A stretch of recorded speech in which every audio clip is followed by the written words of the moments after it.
do que o primeiro.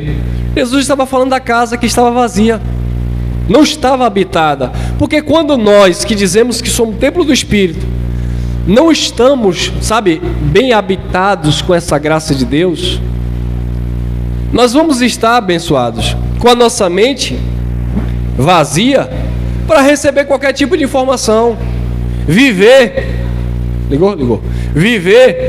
a nossa própria vontade. Agora que voltou, mas aí eu já saí do ao vivo. Viver as nossas próprias vontades. Então nós somos templo do Espírito, mas o Espírito precisa de fato estar vivendo em nossas vidas.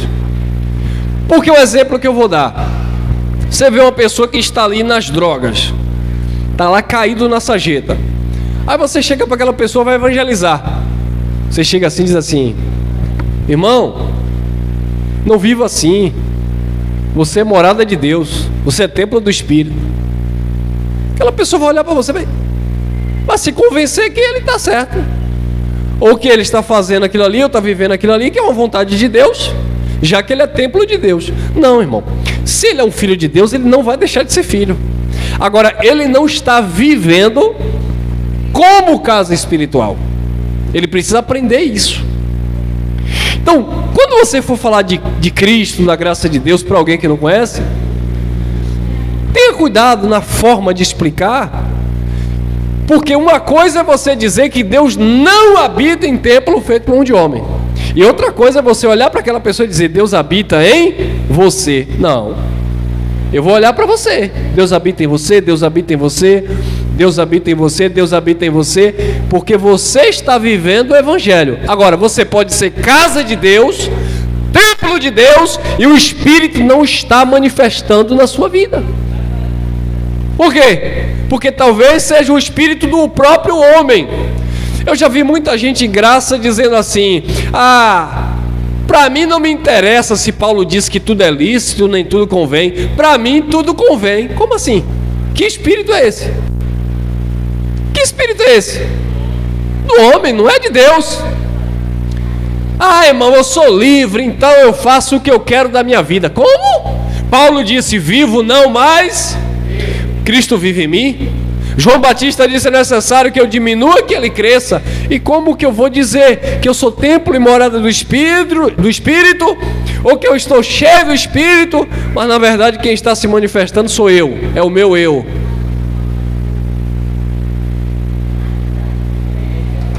Deus não habita em templo, Deus habita em nós. Só que quando Paulo disse assim: não sabeis vós que vós sois o templo do Espírito e que Deus habita em vocês, aí Paulo vai continuar o assunto. Está lá, 1 Coríntios 3, 16 e 17. Não sabeis vós que vós sois templo do Espírito e que Deus habita em vós? Aí no 17 Paulo diz assim: se alguém destruir o templo de Deus que sois vós, Deus os destruirá. E o que é destruir o templo de Deus que sois vós? É você tirar o ocupante legítimo e colocar outro ocupante. Porque se o templo é de Deus, quem tem que estar habitando é Deus. Aí eu vou ter que exercitar a minha vida espiritual: mansidão, amor, perdão, verdade, justiça. Aí essa casa vai se enchendo, ó. A casa cheia do Espírito de Deus. Agora eu venho malícia, prostituição, carnalidade de um modo geral, droga, bebida, confusão, guerra, contenda. Essa casa não está cheia do Espírito não, filho. Pedro e João eram o templo do Espírito. Só que um dia eles foram pregar em Samaria. Ninguém recebeu a palavra. Pedro chegou, mas João não, Tiago e João, os irmãos, chegaram para Jesus: Jesus, nós fomos pregar em Samaria, eles não receberam a palavra. O Senhor quer que nós oremos e desça fogo do céu, assim como fez Elias? Ó Jesus, vocês não conhecem o Espírito, não é esse o Espírito. Pegaram a mulher pega em ato de adultério, levaram Jesus, Yeshua. Segundo a lei, essa mulher tem que ser apedrejada. Não era o espírito. Jesus disse: quem não tem pecado, atira a primeira pedra. Eu vim para perdoar. Eu vim para abrir os olhos. Eu vim para salvar, purificar, santificar, limpar a casa e não condenar. Ele veio condenar em 70 os rebeldes. Olha lá, e nós vamos ver aqui, ó. Vós também, como pedras vivas.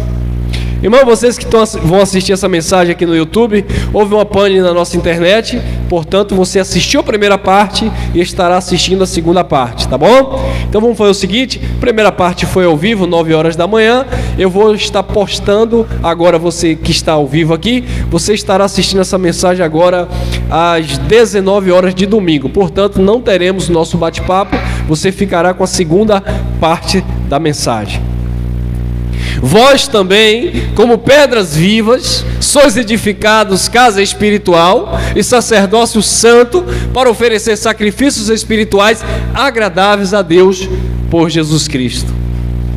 6. 1 Pedro 2,6 diz assim: por isso também na Escritura contém, ou se contém, está escrito: Eis que ponho em Sião a pedra principal da esquina. Como é que essa pedra ia ser Pedro, gente? Olha que coisa, que religiosidade, né? Olha o fundamento, como é que essa pedra aqui ia ser Pedro? Eis que põe em Sião a pedra principal da esquina, eleita e preciosa, e quem nela crê não será. Como que essa pedra ia ser Pedro, se Pedro causou um monte de confusão? Eu vou falar de duas confusões que Pedro causou, quer ver? A primeira confusão que Pedro causou foi quando Jesus ressuscitou. O que foi que Pedro falou? Vou pescar. Pegou as redes e se mandou para o mar. Como Pedro, ele era... Se Pedro estivesse vivendo no nosso tempo, Pedro seria um grande influenciador digital. Então, Pedro, ele era um grande influenciador. Ou seja, Pedro era um líder. Pedro liderava. Então, quando ele disse vou pescar, os outros disseram nós vamos também. E todo mundo seguiu a Pedro. A segunda vez que aconteceu de Pedro entrar em confusão foi quando Pedro chegou lá em Antioquia, está lá em Gálatas capítulo 2, versículo 11 em diante. Pedro estava ali comendo, bebendo, se divertindo com os irmãos em graça. Quando ele viu Tiago e os demais chegando, dissimuladamente ele se retirou, alguns judeus com ele e até Barnabé. Então Pedro ali já estava causando confusão, querendo judaizar os gentios. Então, só nessas duas situações nós percebemos que Pedro, ele era instável. Pedro, ele era inconstante. Tanto é que no dia também que Cristo foi pego, Pedro negou Jesus 3 vezes. Disseram ali: olha, tu és um dele, porque a tua fala te condena. As características é bem semelhante. Pedro disse, Pedro blasfemou: eu não conheço tal homem. Eu não sei, eu não posso traduzir e interpretar, mas eu não sei o tipo de linguagem que Pedro usou dentro da sua cultura, mas por certo Pedro deu palavrão.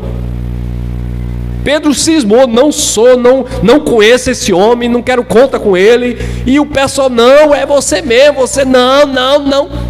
Como é que Pedro seria essa pedra que quem cresce nele nunca seria confundido? Pelo contrário, Jesus disse: Pedro, quando... E ele já era apóstolo, tá? Já era apóstolo. Não, porque né? Não, irmão Cunha, eu sou apóstolo. Eu era pastor, passei a ser bispo, e agora eu sou apóstolo, aleluia. Eu sou convertido 3 vezes mais. Por quê, pastor? Pastor não, apóstolo. Eu era pastor convertido, aleluia. Passei a ser bispo, convertido 2 vezes. Agora eu sou Pai, Filho e Espírito Santo. Eu sou apóstolo. Eu sou santo 3 vezes mais. Ah, é? Pedro era apóstolo. E Jesus disse ao apóstolo Pedro: quando tu te converteres, tu salvarás a muitos. Ou seja, você vai pregar e vai levar uma palavra de salvação a muitos. Tanto é que depois de todo esse episódio, Pedro já era apóstolo. Quando ele de fato foi cheio do Espírito Santo, que deixou a meninice, quando de fato Pedro foi convencido pela graça de Deus, quando de fato Pedro entendeu, Pedro nenhuma só vez pregou e mais de 3.000 almas se renderam ao Senhor. Já convertido, já consciente, né? Convicto daquilo que ele estava falando. Mas ele era apóstolo e não era convertido. E eu vou além. Judas era um apóstolo e era um filho da perdição. Era um diabo, um filho da perdição.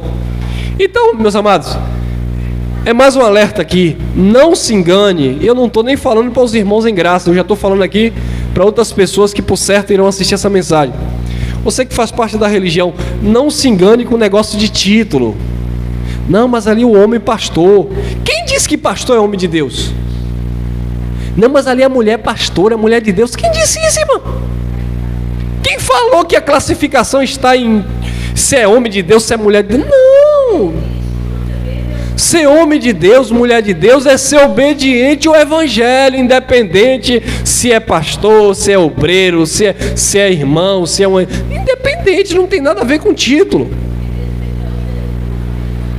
Por isso também na Escritura se contém: eis que põe em Sião a pedra principal da esquina, eleita e preciosa, e quem nela crê não será confundido.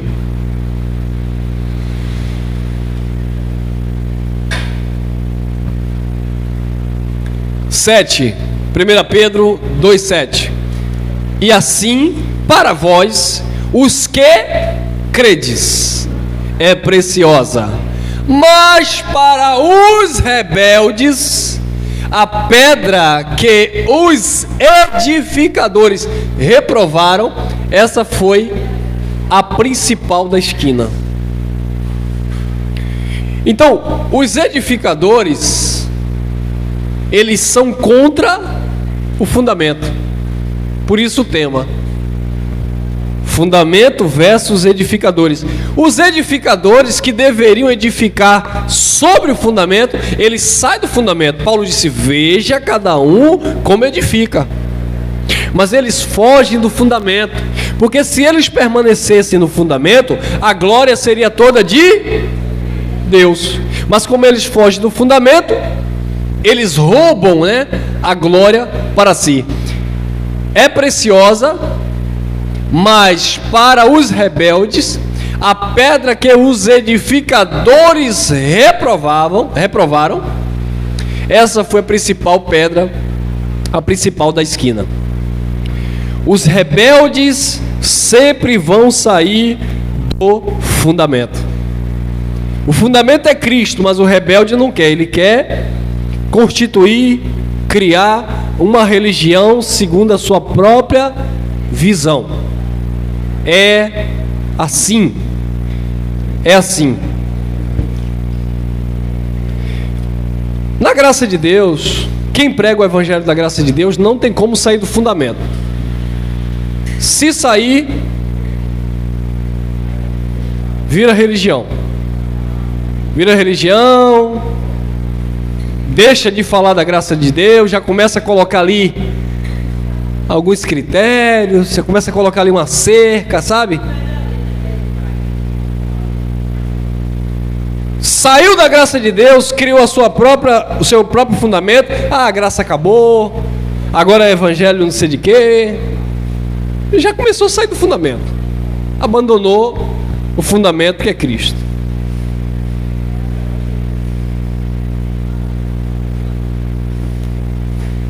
(8) E uma pedra de tropeço e rocha de escândalo para aqueles que tropeçam na palavra, sendo desobedientes, para o que também foram destinados. aqui existem duas situações, tá? Para a gente simplificar aqui. Existem aqueles que vão desobedecer o Evangelho porque foram destinados para isso, tá? Agora, o interessante é que esses que foram destinados para desobedecer o Evangelho são justamente os edificadores. Pegou? Olha lá, ó. Foram destinados, olha lá, uma pedra de tropeço, porque ele vai ser agora uma pedra de tropeço. O que é uma pedra de tropeço? O que é o irmão Elcio ser uma pedra de tropeço na sua vida? É eu lhe ensinar uma coisa fora da palavra. Eu estou sendo uma pedra de tropeço, por exemplo, se eu mando você sacrificar no altar, eu estou sendo uma pedra de tropeço. Eu sou um edificador que criei um fundamento, e nesse fundamento que eu criei, eu estou sendo uma pedra de tropeço para você, pregando mentira. Então, os edificadores se tornaram pedra de tropeço, rocha de escândalo, para aqueles que tropeçam na palavra, sendo desobedientes, sabe o que é a verdade, mas prega mentira, para o que também foram destinados. Mesmo eles conhecendo a verdade, eles são desobedientes, foram destinados para isso. Por quê? Porque eles são pedras de tropeço, são os edificadores.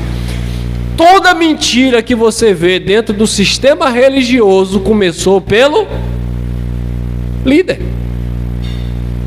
Toda mentira que você vê dentro do sistema religioso começou pelo líder. Imagine que um exemplo que eu vou dar. Você chegou aqui na reunião em graça. Você não viu o irmão aqui liderando, né, na frente aqui, organizando, pedindo sacrifício, pedindo dízimo.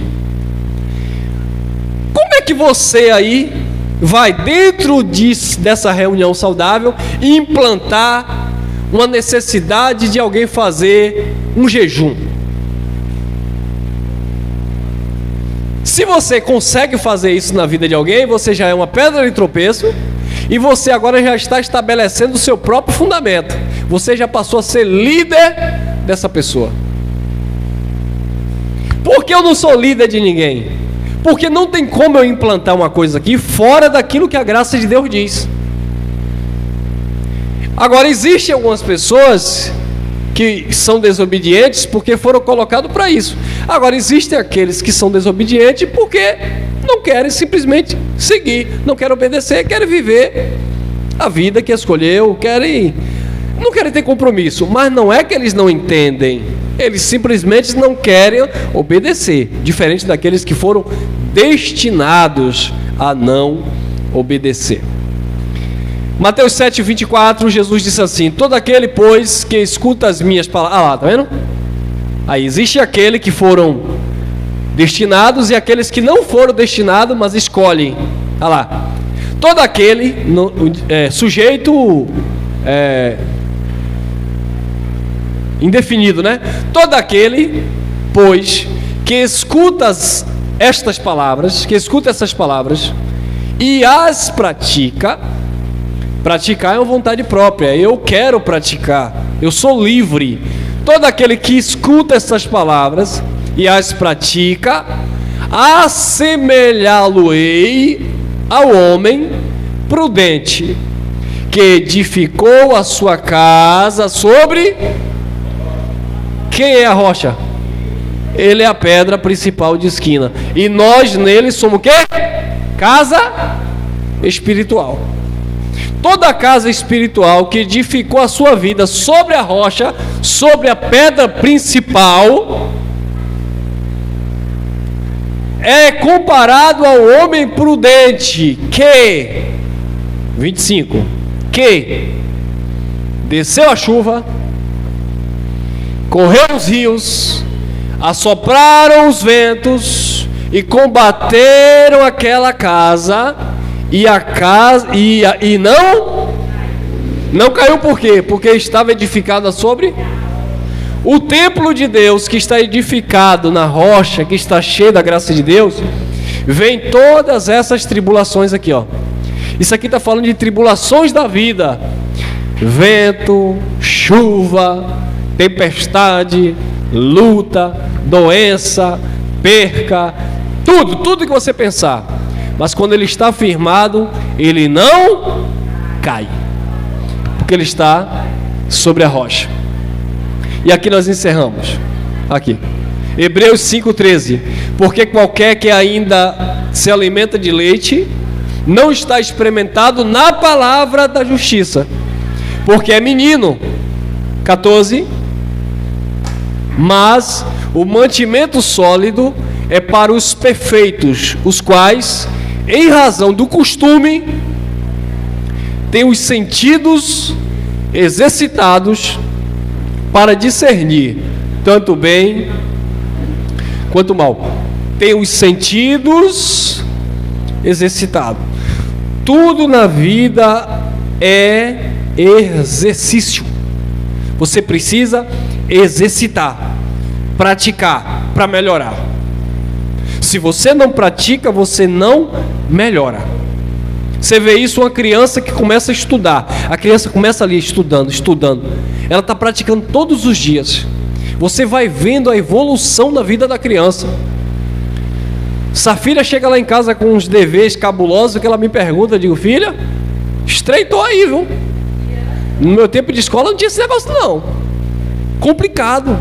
Mas por causa da mente que está sendo exercitada, ou seja, o contexto já está na mentalidade dela. Ela diz, meu pai, eu já sei, isso aqui é assim, assado, porque já está ali na mentalidade dela. Quando você exercita algo, já está ali e vai fluindo naturalmente. Eu falo isso na minha escola de treino, de luta. O que eu faço, repito, que às vezes eu faço naturalmente, o próprio corpo já faz o movimento porque eu pratico. Quando eu leio o Evangelho da Graça, quando eu medito na palavra, quando eu me coloco, sabe, me incluo aqui, isso é um exercício diário. Tudo que você faz, se você se dedica, você está exercitando, e aí você vai discernindo tanto bem quanto mal. Mas por que, irmão Elcio, a religião é tão enganada e engana tanto? Porque falta exercício. Lá o líder diz assim, fechou aí. Ninguém se preocupa para pesquisar. Na nossa mente, amados, era uma ofensa o pastor falar uma coisa e você chegar lá, ó. E se você fazia isso, você era um rebelde e ainda fazia escondido. O pastor leu esse texto, deixa eu dar uma olhadinha aqui, mas tinha que ser, ó, discretamente. Porque se o pastor percebesse que você estava indo de encontro àquilo que ele estava falando, ele te repreendia no meio da igreja. Ei, quer isso aí? Você é ovelha. E como eu já ouvi isso, minha esposa? Vocês são ovelhas, você tem que obedecer ao pastor. Pastor fala, você tem que baixar a cabeça. Como, irmão? Não é assim.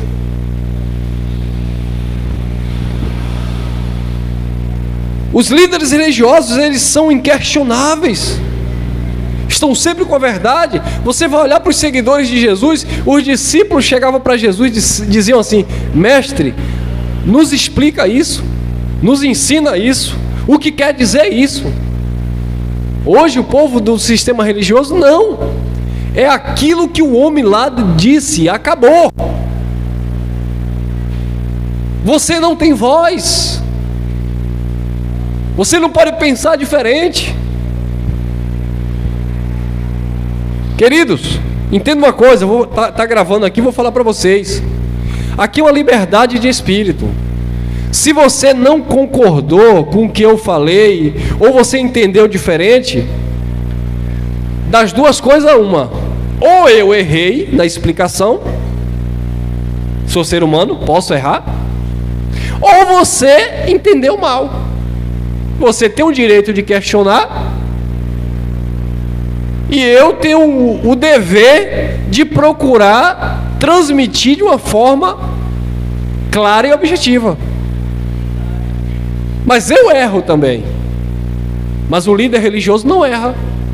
O pastor lá do sistema não erra nunca. Nunca.